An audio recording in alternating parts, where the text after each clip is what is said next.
Hi hello నమస్తే welcome to universal talkies. నేను మీ Soumya. So ఈ వారం మనం చూడబోతున్న సినిమాల గురించి ఒకసారి లుక్ వేసేద్దామా. సో ధనుష్ మెయిన్ హీరోగా అలాగే మమితా బైజు హీరోయిన్ గా నటిస్తున్న సినిమా కరాత్. సో దీన్ని ఈ వారం రిలీజ్ చేయాలని చెప్పేసి చిత్ర బృందం అయితే ప్లాన్ చేసుకున్నారు. అండ్ దాంతోపాటు సత్య మెయిన్ క్యారెక్టర్ లో చేయబోతున్న జెట్లీ కూడా ఈ వారమే రిలీజ్ అవుతుంది. ప్రత్యేకంగా ఈ సినిమాపై ఆకర్షణ కలిగేలా డైరెక్టర్ కూడా ఈ సినిమా అంతా కూడా 80% వరకు ఫ్లైట్ లోనే ఉంటుందని, అందుకే దీనికి ప్రత్యేకంగా జెట్లీ అనే పేరు పెట్టుకొచ్చామని చెప్పేసి, అలాగే మీరు మత్తు వదలరా ఏ రేంజ్ లో అయితే చూసారో అదే లెవెల్లో కామెడీ ఈ సినిమాలో కూడా సత్య చేయబోతున్నాడని. అండ్ మెయిన్ క్యారెక్టర్ లో కూడా సత్యతో పాటు వెనిల్ కిషోర్ నటిస్తున్నాడని డైరెక్టర్ అయితే తన మాటలో చెప్పుకొచ్చారు.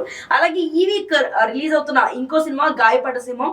ఇందులో మెయిన్ గా ఫర్హాన్ అబ్దుల్లా, అలాగే తరుణ్ భాస్కర్ అండ్ మానస చౌదరి వీళ్ళు ముగ్గురి కలయికలో రాబోతున్న సినిమానే గాయపడ్డ సినిమా. ఇది కూడా ఒక కామెడీ ఎంటర్టైనర్ గా ఉండబోతుందని, సో ఖచ్చితంగా ఈ సినిమా ప్రతి ఒక్కరికి నచ్చే విధంగా ఉంటుందని, కామెడీ మెయిన్లీ ఎవరైతే ఎక్కువగా ఈ సమ్మర్ లో ఫ్యామిలీతో వెళ్ళి మూవీస్ చూడాలనుకుంటారో, ఈ హాలిడేస్ లో ఎక్కువ ఎంటర్టైన్మెంట్ కావాలనుకుంటారో ప్రతి ఒక్కరు కూడా ఈ సినిమాని ఖచ్చితంగా ఆదరిస్తారని చెప్పేసి తరుణ్ భాస్కర్ తన మాటలో తెలియజేసుకుంటూ వచ్చారు. ఈ వారం ప్రస్తుతం రిలీజ్ అవుతున్న ఈ తెలుగు సినిమాలతో పాటు తమిళ్ అలాగే హిందీ సినిమాలు కూడా ప్రత్యేకమైన స్థానాన్ని అయితే చూపించుకుంటున్నాయి. మరి ఈ వారం ఏ సినిమా ముందంజలో ఉండబోతుందని మీరు అనుకుంటున్నారు? రిలీజ్ అవబోయే సినిమాలో ఏది ఈ వీక్ హిట్ గా నిలవబోతుంది అనుకుంటున్నారో కింద కామెంట్ సెక్షన్ లో తెలియజేయండి. అండ్ మరిన్ని అప్డేట్స్ కోసం యూనివర్సల్ టాకీస్ ని ఫాలో అవ్వండి.